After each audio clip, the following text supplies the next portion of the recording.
شروع اللہ کا نام لے کر جو بڑا مہربان نہایت رحم والا ہے۔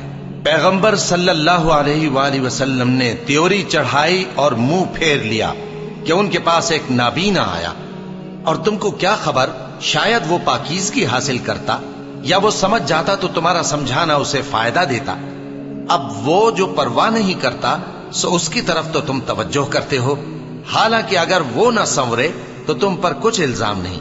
اور وہ جو تمہارے پاس دوڑتا ہوا آیا اور وہ اللہ سے ڈرتا بھی ہے تو اس سے تم بے رخی کرتے ہو۔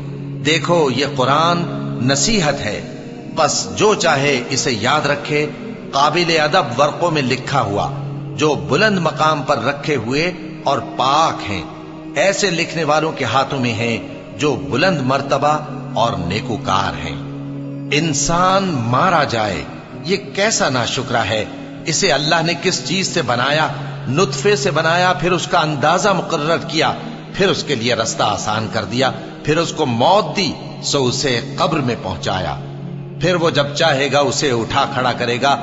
کچھ شک نہیں کہ اللہ نے اسے جو حکم دیا اس نے اس پر عمل نہ کیا۔ تو انسان کو چاہیے کہ اپنے کھانے کی طرف نظر کرے۔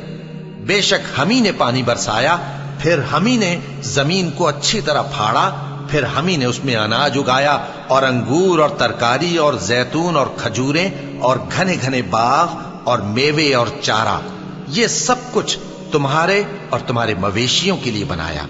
تو جب کانوں کو پھاڑنے والی آواز آئے گی اس دن آدمی اپنے بھائی سے دور بھاگے گا، اور اپنی ماں اور اپنے باپ سے اور اپنی بیوی اور اپنے بیٹوں سے بھی۔ ہر شخص اس روز ایک فکر میں ہوگا جو اسے سب سے بے نیاز کر دے گی۔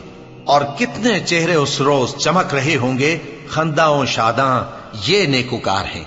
اور اس روز کتنے چہرے ایسے ہوں گے جن پر گرد پڑ رہی ہوگی اور ان پر سیاہی چڑھ رہی ہوگی، یہی لوگ ہوں گے انکار کرنے والے بد کردار۔